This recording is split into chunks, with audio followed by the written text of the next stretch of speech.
DIG, Administration Police Service, Mr. Gilbert Masengeli. We have our regional police commander leading the regional security team in this region, and the county security team led by the county commissioner. As you are aware, tomorrow we are having by-elections across the country. One of such constituency is Kasipul, where we are. We came here to assess the security preparedness. We have a good meeting with our regional and county security team. Our desire is to make sure that as much as possible we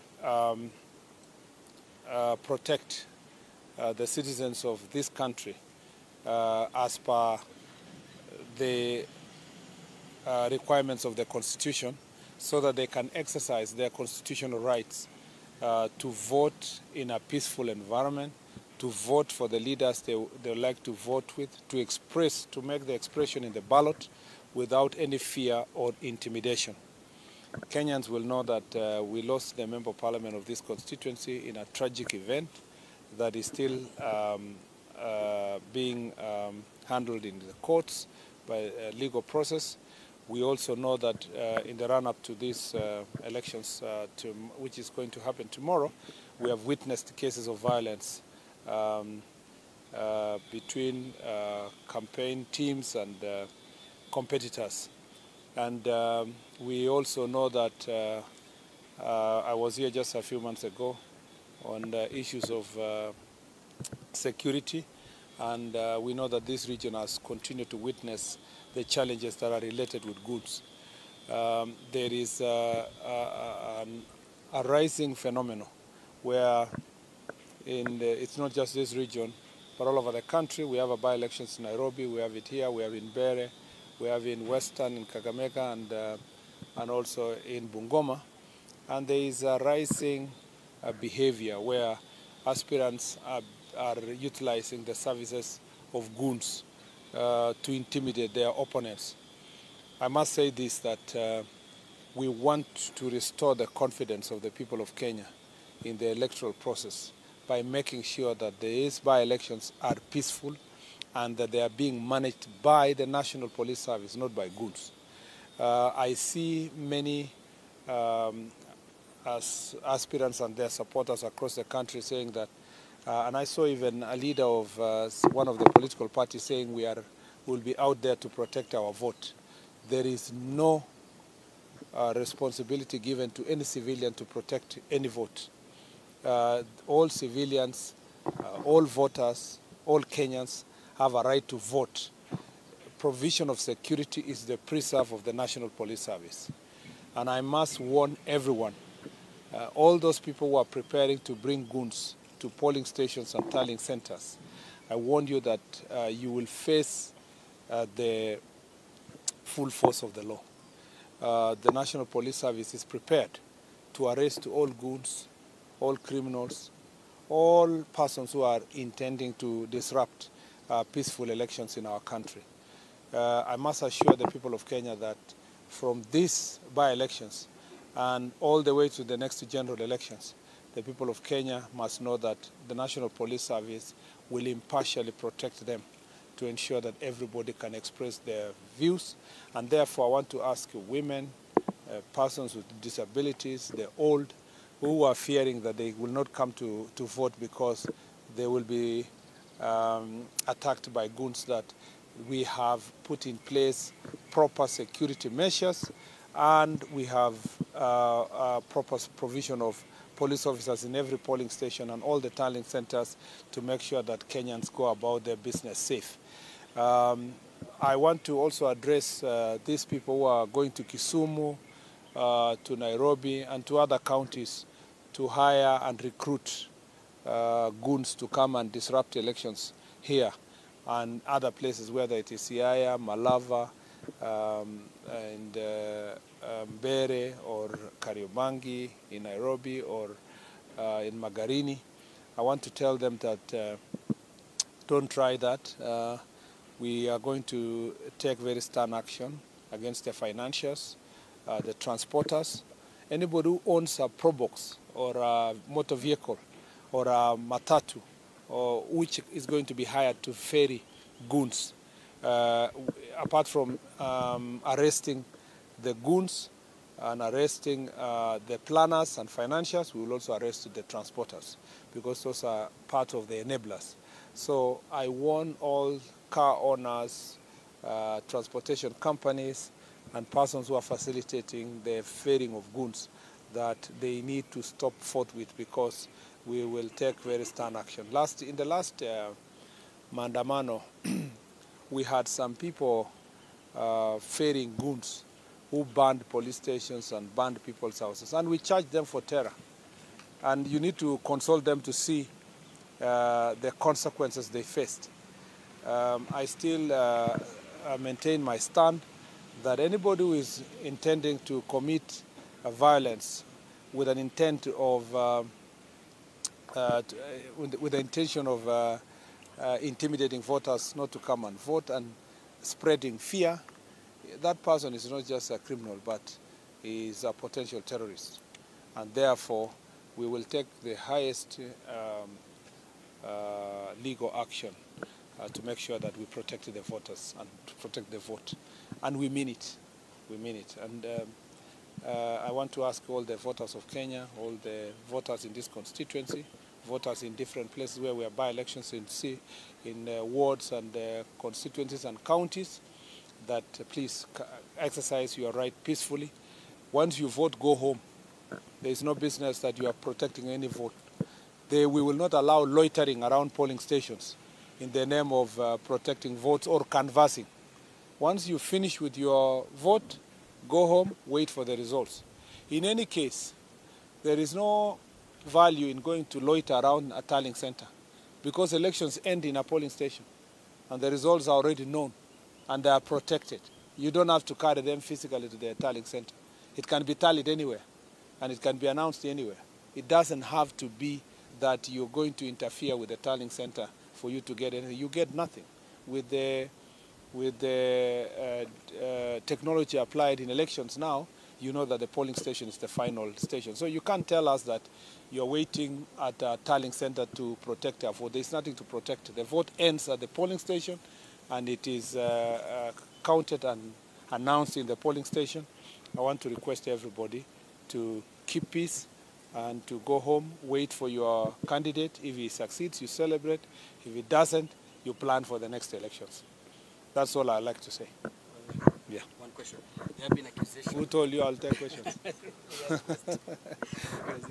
have been concerns of allegations, let me say that, from the opposition that security agencies have taken a partisan position. A case in point is what happened in Narok. The opposition claims that the police were involved in stopping them holding the final rally.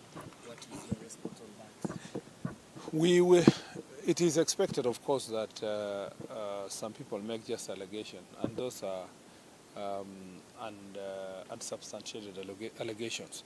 First, the situation of Narok was very clear. When we realized that there was going to be a clash between two groups, when the National Police Service realized as such, the security team advised that both camps should stop the violent rallies, because it was turning violent. So one partner wanted to continue anyway, yet the other agreed to follow the advice of the County Security Committee. So it was for the benefit and for the protection of the same people who were complaining and the Kenyans who wanted to turn up for the rallies peacefully.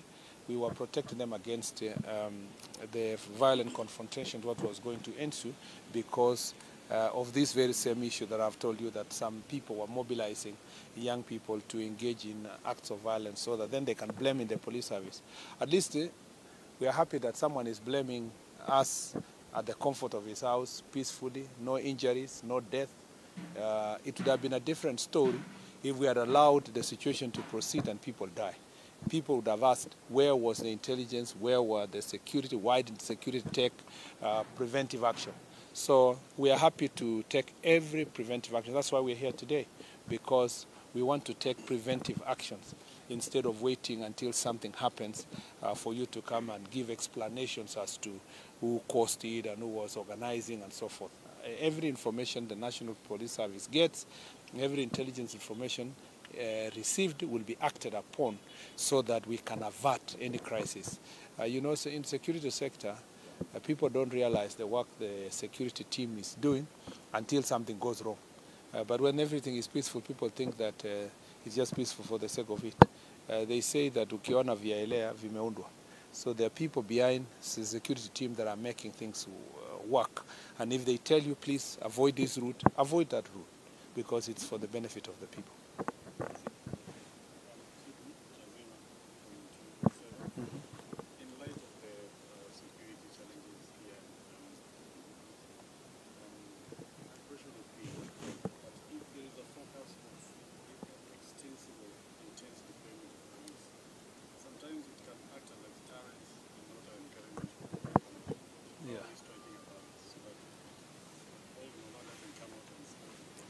And then they run away. Yes, that's why we're happy to communicate through this medium. We want to assure the people of Kenya and people of Kasipul and the other polling areas in Ugunja, in Malava, all the way, Magarini, Bere North, Dagoretti, I mean not Dagoretti but Kariobangi, yes, I think, yes, in Nairobi, and in Tana River. We want to assure them that we are coming out for your good. Even if you see police officers tomorrow, and that is the message I want the people of Kasipul to know. If we see areas where the police are patrolling, heavy police presence, police vehicles, it's because it's for your own good. It's better to see the police than to see the goons. So areas where we fear that there would be planned,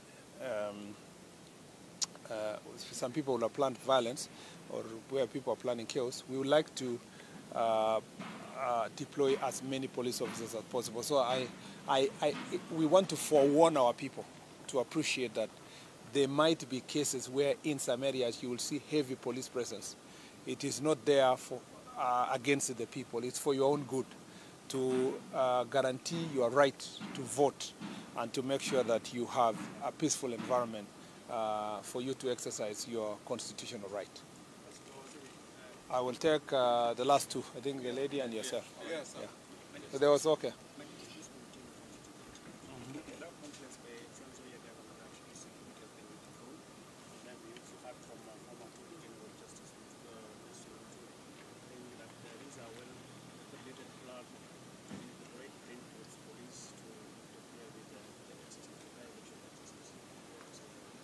First, let me say that in terms of, and it's very good that you asked me that question.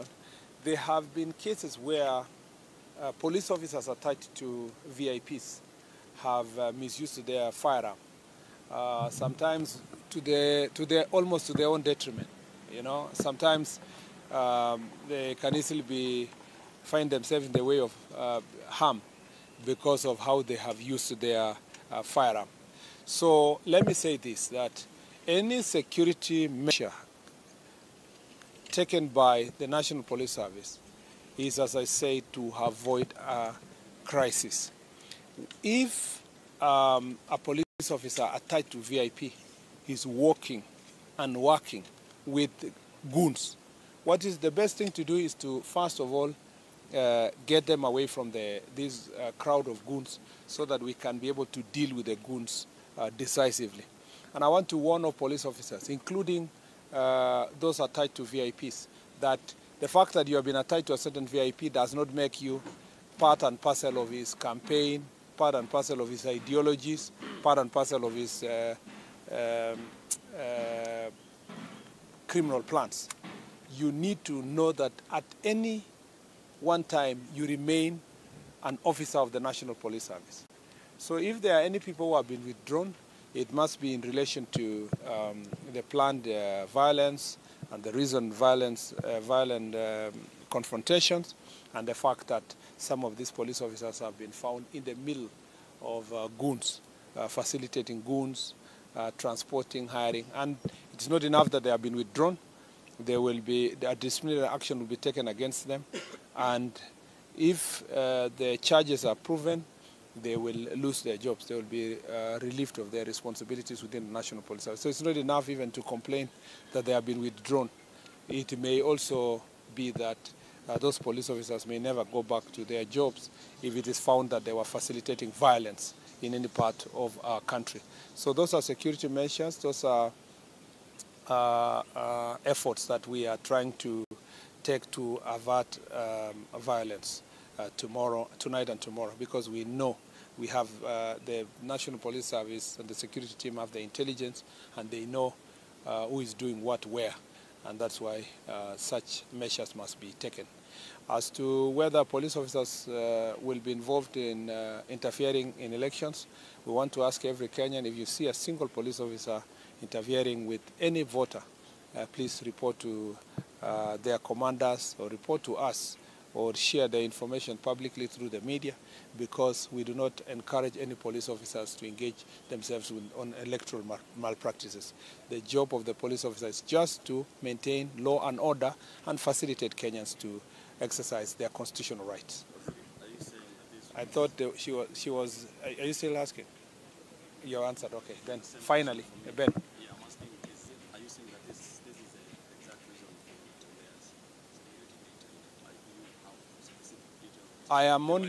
I am aware that not just Natembea, but I'm aware that a number of VIPs on both sides of the political divide, their security have been withdrawn by the National Police Service, because they have the National Police Service have a report that their officers or the officers attached to them are involved in criminal activities. Some who may be seen to be leaning to one side of political divide have chosen to keep quiet and not to share publicly what the police have done. I've seen some have decided to go public. It is not only one person whose security has been withdrawn.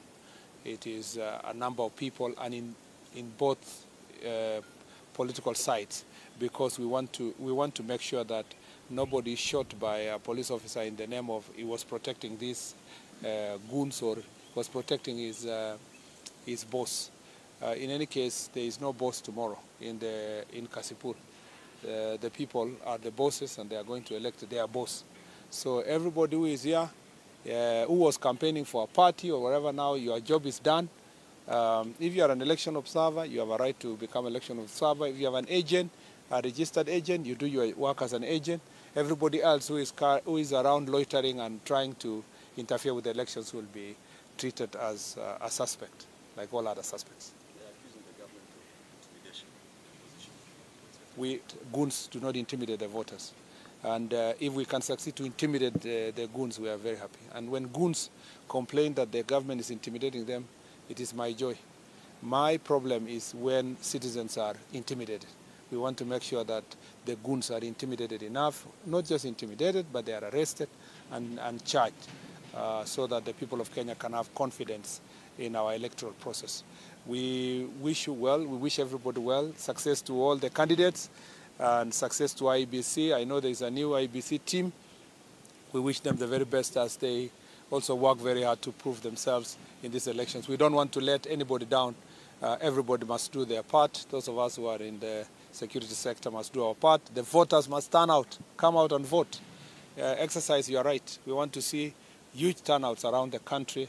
That is the joy of democracy, and that's the joy of a working country, to see that its people are exercising their democratic rights peacefully and electing leaders they would like them to represent in the various legislative parliament and the county assemblies.